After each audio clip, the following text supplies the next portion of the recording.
Hello and welcome to the Unknown Warrior podcast with Jason and Pete from Squeaky Pedal. Today we are again joined by John Broom, author of Reported Missing in the Great War, 100 Years of Searching for the Truth from Pen and Sword books. We spoke to John in the previous episode about various aspects of his book, about how the missing were treated, how their families went about trying to discover what had happened to them. And today we're going to talk a little bit more about some of the specific characters featured within John's book, and also some more quite shocking revelations with regards to the Directorate of Grave Registration and Enquiry and their work on exhuming and recovering bodies that we've touched on in previous episodes. So I'd like to welcome you back onto the podcast, John.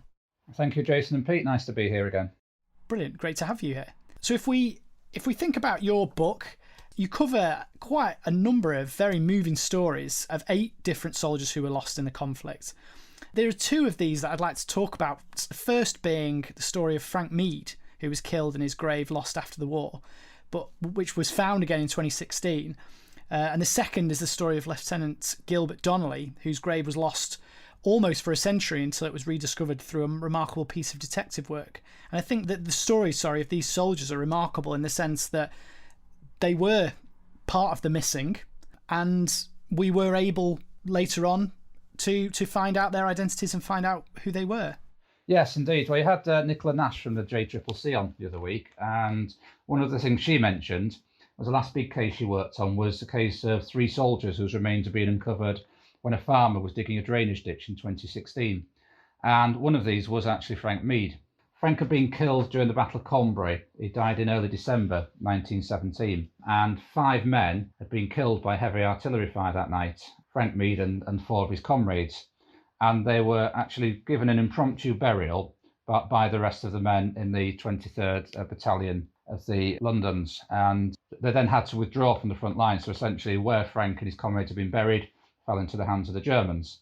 But before that had happened, all Frank's effects had been carefully removed and sent back to his family who lived in southeast London.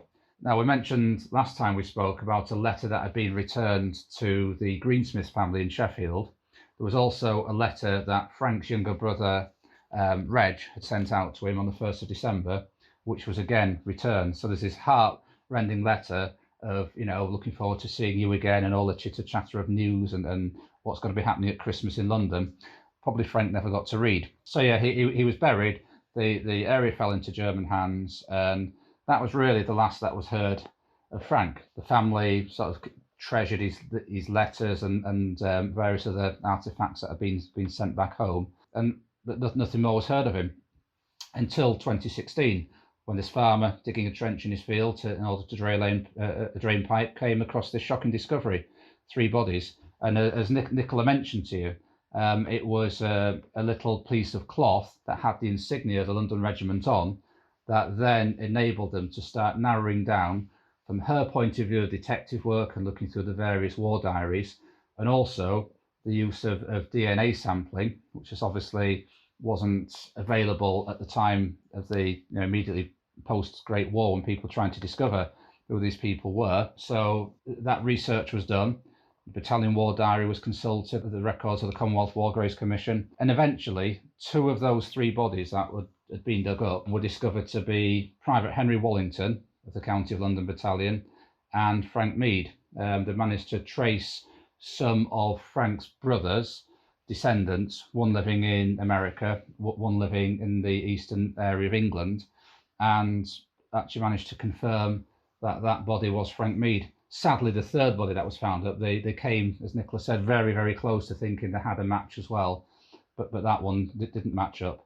Those bodies were then given a proper burial. The comrades had to hastily do in 1918 a proper burial could be how the last post being played, the coffins being draped in Union flags, a service of remembrance and commemoration held, and the family actually got to choose the inscription, which is now on Frank's headstone: "From the field of heroes I embrace, my mother, my father, my brother remembered, never lost." So that was 99 years after Frank had been originally buried. He came to light and now has a recognised grave, and it means a tremendous deal to the family. And that was done, researched and recognised via DNA and other techniques. Now, some burials are actually recognised and commemorated via detective work without any need to go any digging, any discoveries. The second one we're going to talk about is Lieutenant Gilbert Donnelly. Gilbert came from a Belfast Roman Catholic family. They'd reached middle-class respectability, despite the more limited prospects for Roman Catholics in Belfast at the time, with sectarianism lurking in the background. And Gilbert was a young man setting out in life. He'd just begun his medical studies at the Queen's University Belfast and enlisted in 1915, stating on his enlistment form any unit that Irish preferred. So he was sent to the Royal Munster Fusiliers within the 16th Irish Division. And after 18 months of service on the Western Front, he found himself at St. Emily in March 1918, just as the Germans were preparing for the Great Spring Offensive. Gilbert and his battalion had been charged with holding a 4-mile section of the front line forward of St. Emily. And during the day of 21st of March, it's not quite clear from the records, either he was killed early that day by gas and shelling, or he was killed by a sniper's bullet later that afternoon as he was trying to direct the fire of a Lewis gun. So, we mentioned how sometimes reports of how people died were sometimes contradictory or confused, and there's one example. So again, the Germans overran that piece of ground. Gilbert's comrades had to retreat. As far as the family was concerned, that was the last that had been heard of him. But fortunately, in many ways, the battalion's chaplain, Tom Duggan, and the regimental medical officer, Captain Bissett, had stayed behind with about 20 wounded and dying men in order to, in the chaplain's case, read the last rites, and in the medic's case, to try and save as many of them as possible. So Duggan and Bissett were taken prisoner by the Germans. When they were released at the end of the war, it would actually transpire that a number of men of the 1st Battalion Royal Munster Fusiliers had actually been given a proper Christian burial, which would have been some comfort to the family. Also, the work of the British Red Cross and Order of St. John Wounded and Missing Bureau, which we spoke about last time, also uncovered 3 or 4 statements from some of Gilbert's comrades who could state categorically they'd seen him killed. His family were in no doubt, yes, he was dead, and yes, he'd been given a proper burial at the time, or some sort of burial with a chaplain present, but that was it. The grave couldn't be located at the end of the war. Gilbert again was remembered in the family. His memory was passed down through the generations, but really a century later, that's what the family knew. A great uncle Gilbert had been killed in the war, served in the Royal Munster Fusiliers. So we come to the centenary of the outbreak of the Great War in 2014, and one of Gilbert's great nephews starts to think, well, maybe it's time to try and revisit this story, see if we can dig up something more. And he posted on an online forum, Great War Forum, and it just so happened that the day he posted, another chap had been researching the same battalion in the same area and had come across, actually visiting a cemetery, a grave to an unknown lieutenant of the Royal Munster Fusiliers, which was quite unusual for it to be that specific, an unknown lieutenant, to have the regiment but not to have a specific identification. So they started to work, try and find out more about the circumstance of his death. So Gilbert's great nephew, for the first time, read these reports that had been sent to his great uncle, nearly 100 years ago, and it said it sent chills down his spine to read the accounts describing Gilbert's death and to look at the war diary listing the officers who'd gone wounded or were missing or being killed that day. Fortuitously, the chap who'd been to the cemetery actually realised that there were only 2 lieutenants of the Royal Munster Fusiliers had been killed in that area during the early stages of the Spring Offensive, and who had never been identified. So by process of elimination, think it wasn't the other one because he was placed in action that was some miles away. It was known that there'd been a burial of a group of Royal Munster Fusiliers in the area around St. Emily.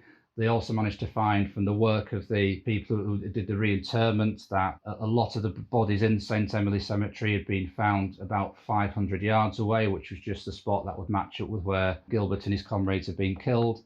So by process of elimination, they put forward a case that in plot 1, row H, number 15, St. Emily Cemetery, that unknown lieutenant of the Royal Munster Fusiliers was Lieutenant Gilbert Donnelly of the Royal Munster Fusiliers. It actually took quite a lot of persuasion.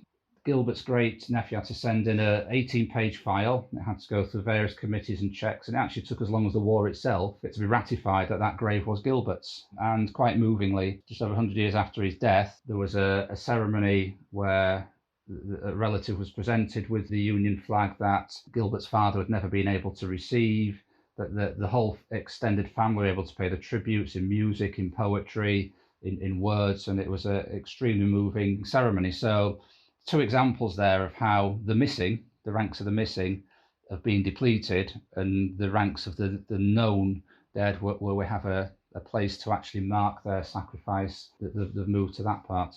Yeah, it's incredible, testimony, isn't it, to the work that they do, that they managed to find they still managed now to find, unidentified people and give the family a bit of closure. And like you say, it gives them imbues an even further sort of personal connection, doesn't it, to their relatively, that they obviously never met in person, but they got, they've heard stories about them and that kind of thing. And it gives them it must give them a real special sense of connection to those guys.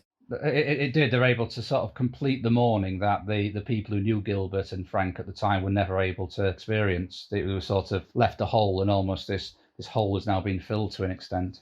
And then, so if we go back in time then to the days of just after the war then, when the Directorate of Graves Registration Inquiry and then the Imperial War Graves Commission was going about their attempts to identify bodies after the war and kind of notify family members and give them more info that they could. What's the kind of process that they went through back, 100 years ago? So the Directorate of Graves Registration Inquiries had been set up in March 1916 with overall responsibility for recording burial details and locations. Previously, it had been an ad hoc system left to individual battalions, perhaps a chaplain, perhaps a medical officer. By the end of the war, an estimated 160,000 isolated graves have been relocated into existing cemeteries, and smaller cemeteries have been concentrated into larger ones.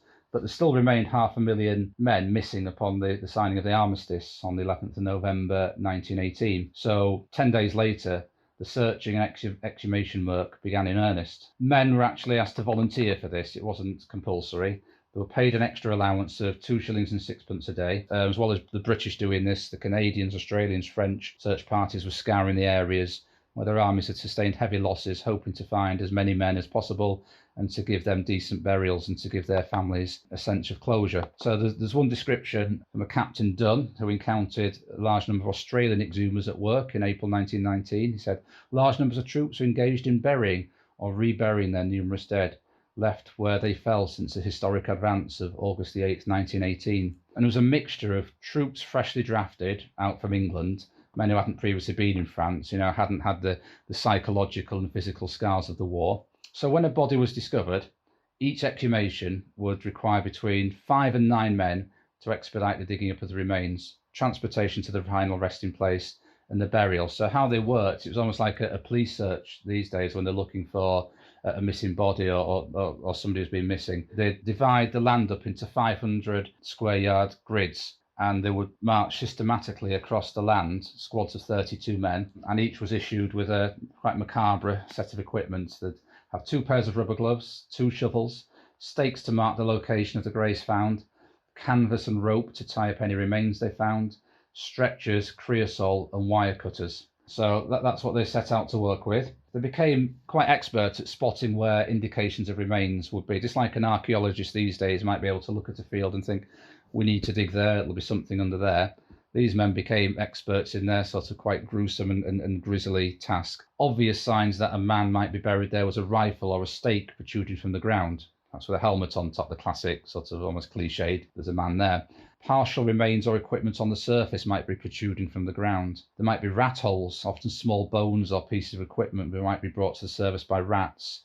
There might be slight discoloration of the grass, earth or water. Grass might turn a vivid bluish green when a body was buried underneath it, or the earth and water might have a greenish black or grey colour. So horrible, horrible task these men undertook. So once they had found a dead soldier, these exhumation parties undertake a careful examination of the neck, wrist, braces for the presence of an identification tag, but they were under pressure as well. They didn't have the time that, Nicola Nash and the team these days would have to carefully piece together every individual scrap of evidence. They were working at a pace. So if the information as to who a man wasn't readily available, they would just think, oh, that's tough, record what we can and move on. Hence we had Gilbert Donnelly as a first lieutenant, Royal Munster Fusiliers. That's all we know. We need to crack on now. Sometimes they could try and identify a man by his boots. One soldier was identified because he had footwear that was branded the Unity Cooperative Society Limited of Ringstead with a date of 1913.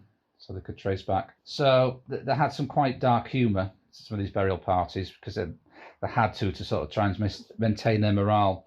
Exhumation companies obsessed with the idea that their reputation depended on concentrating the highest possible number of bodies in the shortest possible time, often paid little or no heed to the essential matter of identification. So they were working against time. As it turned out, they existed for about 3 years after the war. And really, I suppose, essentially, they were going for volume and quantity ahead of the quality of doing the utmost to identify each individual man.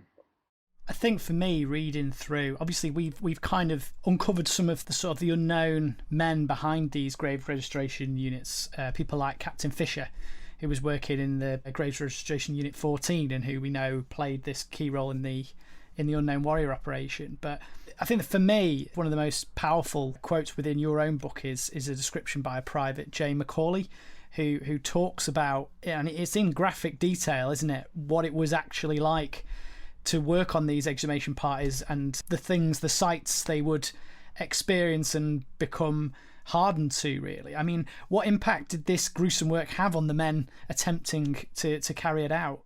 Yeah, I mean, you mentioned Macaulay. He says it took him about 2 weeks to become hardened to what he did.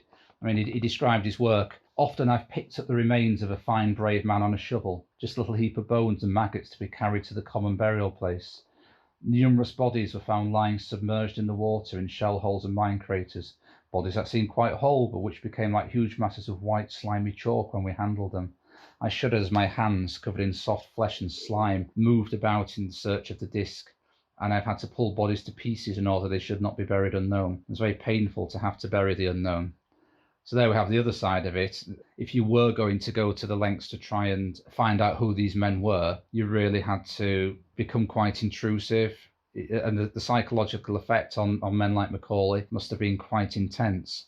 An Australian, a Private Macbeth, talked about working the fields, digging up bodies, being a very unpleasant job. He actually had the painful experience of seeing an English lady who'd come over to try and visit her son's grave, found him lying in a bag and fainted.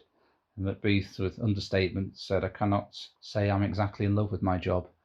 The soldiers that do lie buried, who are now in Commonwealth war graves, who were exhumed by these parties and buried by these parties and in many cases identified, the families do owe a debt of gratitude to these men who had to do this awful post-war work. Yeah, definitely. And as you say, the impact on the men that were kind of on the ground doing that, it kind of ripples out, doesn't it? Because they're on the front line of it, as it were, dealing with the remains and, as you say in that graphic quote there. And then the ripples kind of go out, don't they? As you say, they maybe not, by the very nature of it, they're maybe not concentrating on kind of identifying, but just going for volume. By that very nature, the missing that remain missing and remain unknown as to where they are. What was the kind of impact on the families of those men that didn't have a grave that they could, visit or mourn, or just didn't know where they were? Well, I suppose as the exhumations were going on and the searches were going on, as a family, you might still live in hope that your son, husband, etc., might be one of those exhumed. You would get the information that we found him. He's now being buried in this cemetery in this plot, and here's the record. So even 3 years later, 200 bodies per week were being found in the battlefields, but the government eventually decided enough was enough. They thought it was costing too much money, it was tying up too much of the army's manpower, and the Secretary of State for War in November 1921, he went to the House of Commons and he emphasised that the whole battlefield area, France and Flanders, had been systematically searched at least 6 times. Some areas of intense fighting had been searched as many as 20 times. So he acknowledged it was probable that further graves would be found, but they wouldn't be found by systematic searches anymore. They would be found randomly and occasionally by French-Belgian farmers undertaking reconstruction work on their land. In terms of the families, this actually caused quite a kickback, because it's almost like these men were now being abandoned. We've done our work, his son sacrificed his life. Yes, he's out there somewhere. No, we can't say where he is, and we're pulling all the men back who might be able to provide that answer for you. There was also worries. I mean, we mentioned Edward Gaston last time, that if the army is withdrawn, then if a body is found, what's to stop unscrupulous French, Belgian civilians trafficking bodies, personal effects? Hey, I found a body in my field. It's yours. I can identify who it was, write to the family. Do you want him back? We can arrange that, which was totally against the ethos of the commemoration of the war dead. So heartrending times, and there were campaigns set up in Britain to actually bring the bodies home. It wasn't helped when in the early 1920s the American government decided to start repatriating bodies back to America, and one little effect of this was actually a Leeds man by the name of Private Tom Backhouse, who'd emigrated to America, served in the American Army, was killed. He was actually allowed to be brought out because he'd served in the American Army, and he was brought back to Leeds and buried in Holbeck Cemetery. So you have these families in Leeds thinking, well, that lady has her son's grave there. She can walk to it every day if she likes, but the British Army, the British government has abandoned my son. They're not interested anymore. So campaigns were made to try and bring back the dead, to try and make the searches go on longer. The case of Edith Cavell, she was brought back, the British nurse who was shot by a German firing squad in 1915. Her body was brought back with some pomp in May 1919 and given a burial outside Norwich Cathedral. But these campaigns came to nothing. So eventually it just tailed off, and these families were left with this nothingness. Your son's not here, we don't know where he is, and that's the end of it as far as we're concerned. You may be lucky if he happens to be found by a civilian, but that's that. I think that's the most shocking aspect of it, really, is that irregardless of what the job is, and it's the same today, the fact that this is about carefully recovering the remains of hundreds of thousands of soldiers who have laid down their lives for their country, it still boils down to the issue of cost. And obviously the government not wanting to continue the expense, like you say, of recovering these bodies in the way that it was being done with the DGR&E. And that results in two of the key players in our story. On the October the 28th, 1921, the Daily Mirror covers the last of the BEF in France, and two of those people are Lieutenant Hardwick, who we know from the Unknown Warrior story, and Major E.S. Fitzsimon, the last soldiers to leave as part of the DGR&E. And it's as a result of this scaling back of the operations that the government are taking out in order to find bodies. And this has quite a serious impact on the potential discovery of British soldiers' remains, doesn't it? And this is exposed quite shockingly in a Daily Mail investigative journalist who was sent out there in October 1921, who kind of uncovered the reality of what happens if a French or Belgian civilian discovered a British soldier's remains now that this work of the DGR&E wasn't going on. Yeah, so the Daily Mail never slow to try and get in on a story that they think might churn up people's emotions. In October 1921, they sent an investigative journalist out to examine what was happening now once the DGR&E had withdrawn from the area. There was no formal process in place. And what the journalist found was that any workman who discovered a body was being paid the sum of 2 francs by the French or Belgian government, but not the British government, paid nothing. So again, it reinforces that idea of these men have been abandoned. Even the French and Belgian authorities care more about the exhumation and reburial of your son than the British government did. So, and obviously that would make families anxious that if a man was found, it might not be reported, because even though the workman might get paid a couple of francs in compensation, it might make that ground unusable. It might delay the reconstruction of that area. They might lose wages whilst they're waiting for the British to come out and file the reports and take the body away. So it was suggested that dozens of identifiable British soldiers were actually being abandoned. People who could be identified were not being identified because the British withdrawn. It was being left to ad hoc arrangements between the French and Belgian civilians and their local authorities. That's quite shocking, really. It forces then basically the Imperial War Graves Commission to request ex-DGR&E staff to come back to France and to be attached to searching gangs there, because obviously those people are the experts. They've been doing it, well, since the end of the war, haven't they, really, identifying bodies. And then the British government renege and agree to pay that 2 franc gratuity, don't they? They do. So eventually they end up taking back ownership of it. And that sort of continued to today. But they were very mindful that there would still be an ongoing impact on the War Office and Army Record Officers as a number of inquiries that are coming in. We found this scrap of information, and just like Nicola and the team do today, we need to triangulate it with your information. They don't have the online searching facilities we have now.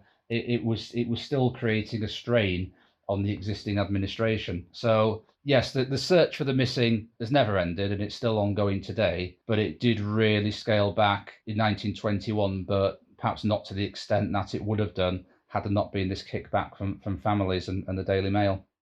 And you mentioned before about just the sheer numbers of unknown soldiers that were, didn't have a grave, and that kind of, nothingness that the families end up with, that they don't know where they are, they haven't got a grave to go to, and that kind of, sense of loss that's kind of just never quite, you can't quite close that off, as it were. Did the sheer volume of unknown soldiers, did that kind of have a big impact on the nation, do you think, in terms of kind of obviously the subject of our podcast, the unknown warrior, and in terms of general remembrance and commemoration as well? Did that help to lead to the outpouring of emotion after the war? It did. It sort of led to commemoration going in two directions. Firstly, it got internalised into families. So families would keep those precious artefacts, those letters, perhaps the death penny medal that came, mementos that were sent back from the front. In some households, little shrines would be erected with a candle in front of the man's photograph and his artefacts around him. In one example in the book, the Pope family of Dorchester, a book of remembrance was actually commissioned for the men who had fallen, also the other members of the family who had served in the war, and they got Thomas Hardy to write the foreword. So various families internalised commemoration of their loved one in their own ways. So it got internalised, but it also got externalised and collectivised, if you like, because of the sheer volume of unknown soldiers. You couldn't just say, well, these soldiers have a known burial, those are the graves, and the rest, well, that's a shame, they're out there somewhere. So the establishment of enormous memorials on the Western Front and other fighting fronts to the missing. So you've got the Teepbell Memorial with 72,000 names on, the Meningate to Ypres with 55,000 names. And even to this day, the last post still played at the Meningate. So that memorialisation, that collective memorialisation still continues. Various other large memorials to the missing at Arras, at Tyne Court, Commonwealth ones at Delville Wood and Vimy Ridge. So it's internalised in families, it's collectivised and externalised on the Western Front, and it's also made communitarian in Britain with the establishment of community war memorials throughout the 1920s, where it wasn't a top-down government thing. It was left to each individual community to decide how they would memorialise those men. Quite typically, it would be some sort of stone cross, stone tablet with the names on. In some villages, it might be a memorial hospital. There's one close to where I live, out in Home Firth, a lovely sort of cottage hospital with panels with all the names of all those from Home Firth who died. There were cricket pitches set up as memorials. So the sheer scale of the missing meant that memorials were both brought within the realm of the family, but also made matters of public and even international interest. And those great memorials to the missing today are still visited by relatives as a focus for commemoration. Poppies are laid, mementos are laid, school groups are taken there to help collectively remember. School parties might go and investigate the name of one of the soldiers on there who was an old boy of the school. So it was taken both ways. So yes, the sheer scale of the missing had a massive impact on the way that the missing were commemorated. And it's important to remember that the First World War, the way that commemoration was articulated with the creation of these memorials, whether it be in a church or a town war memorial or these huge important monuments on the battlefields of France, right up to the unknown warrior, has coloured the way that we memorialise servicemen who've been lost in conflict right up to the present day. And it helps those monuments remain relevant. Basically, whether it's 100 years ago or whether it's now, they're still relevant because they still empower basically how we commemorate, how we remember, how we articulate grief and pride and remembrance in our loved ones. Yeah, they speak to us in many different ways. I mean, in little Yorkshire town where I live, you see on Remembrance Sunday the parade, marching through town. The sheer number of people gathering around the War Memorial, which is outside our parish church, it grows year on year. There's almost been a renaissance of commemoration and memorialisation of these men. We talked about the case of George Jackson last time, the young private from Carlton and Lindrick near Worksop. How his memorial was left to ruin, and more recently it's been restored and made a real focus of pride in that particular community. So yes, the missing will never be forgotten. That there's just new chapters to be written in their story.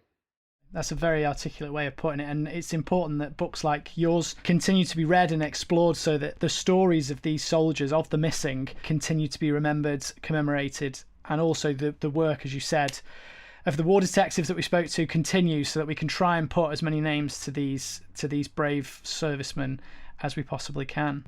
John, it's been fascinating to speak to you. We're really grateful for you agreeing to come on the podcast. I can heartily recommend your book to anybody who's interested in the subject. And just to clarify again, that's Reported Missing in the Great War, 100 Years of Searching for the Truth, which is published by Pen and Sword Books. Yeah, and all it remains is thanks, John, for coming on the podcast, and hope you continue your own research into this fascinating subject. Yeah, thank you, Jason and Pete, and good luck with the rest of your project.